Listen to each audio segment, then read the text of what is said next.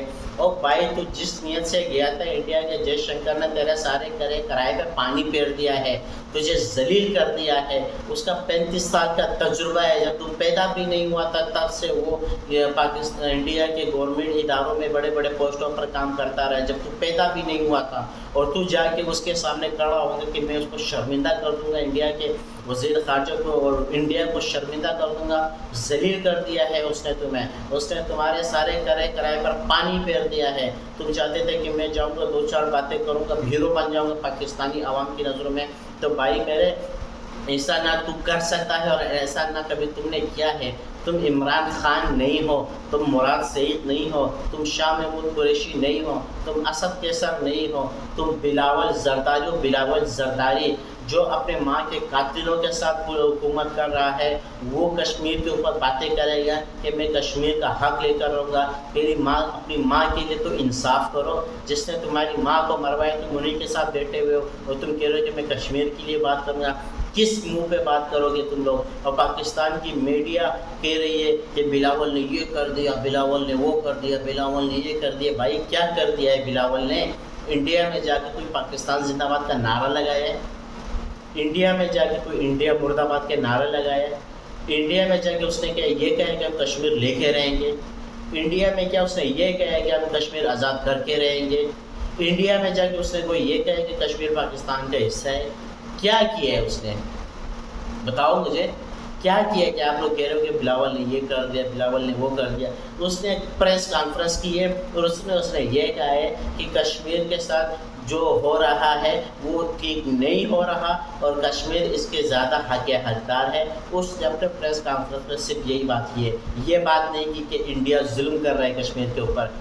بول کے تو دیکھے کہ کشمیر کے اوپر ظلم کر رہے ہیں انڈیا والے، یا یہ چلو ساری باتیں کشمیر کو سائڈ پہ رکھ دو، انڈیا کے اندر پاکستان زندہ باد کو نعرہ لگا کے دیکھیں، میں مان جاؤں آپ لوگوں کو۔ اور ہمارے یہاں سے جو دجالی میڈیا لفافے گئے ہوئے انڈیا میں کہ ہم جو بلاول بھٹو کا جو دورہ ہے اس کو کور کریں گے، اور بھائی تم لوگ سمندروں پہ جا کے، پارکوں میں جا کے تصویریں بنا رہے ہو، تم لوگ کس چیز کے لیے گئے ہو؟ تم لوگ وہاں کے جو سیاحتی مقامات ہیں اس کو پروموٹ کرنے کے لیے گئے ہو؟ کس چیز کے لیے گئے ہو تم لوگ وہاں پر؟ تم لوگ بلاول بھٹو کو کور کرنے کے لیے گئے ہو، یا وہاں ان کے سیاحتی مقامات کو کور کرنے کے لیے گئے، اس کو پروموشن کے لیے گئے، اس کو پروموٹ کرنے کے لیے گئے ہو؟ آپ لوگ سمندر پہ جا کے، پارکوں میں جا کے تصویریں بنا رہے ہو یار، یہ آپ لوگوں کا یہ کام ہے؟ آپ میڈیا والے، آپ لوگوں کا یہ کام ہے؟ یہاں پہ سمندر نہیں ہے، یہاں پہ پارک نہیں ہے، یہاں پر کچھ نہیں ہے کیا جو آپ لوگ وہاں جا کے ایسے کام کر رہے ہو؟ بلاول بھٹو کا کہنا ہے کہ جو میں نے یو این میں جو ہے کشمیر کے اوپر بات کی تھی، اس کے بعد انڈیا والوں نے میرے سر کی قیمت جو ہے 2 کروڑ روپے مکمل جو ہے مقرر کی ہے۔ بھائی اب تو زندہ آ گیا وہاں سے، کیسے 2 کروڑ روپے مقرر کی ہے؟ سر کی قیمت دہشت گردوں کے اور ڈاکوؤں کی مقرر کی جاتی ہے، اور اس کے بعد جب وہ ہاتھ آ جاتا ہے تو اسے چھوڑا نہیں جاتا۔ آپ کے سر کی قیمت مقرر کی تھی اور آپ زندہ آ گئے وہاں سے۔ کسی میں اتنی حیرت نہیں تھی کہ آپ کو جان سے مار سکے؟ وہاں کی حکومت نے آپ کے سر کی قیمت مقرر کی تھی، وہاں کی حکومت نے آپ کو زندہ چھوڑ دیا، آپ کو کچھ بھی نہیں بولا۔ یہ بچی والی باتیں جو ہے وہ نہ کیا کرو ہمارے ساتھ۔ یہ کوئی 90s کا دور نہیں ہے کہ ہم تمہارے ایسی باتوں میں آ جائیں گے۔ پورا پاکستان جانتا ہے کہ جو ہے پی ڈی ایم کا ٹولہ، نااہل ٹولہ جو ہے امپورٹڈ سرکار ہمارے اوپر مسلط کی گئی ہے۔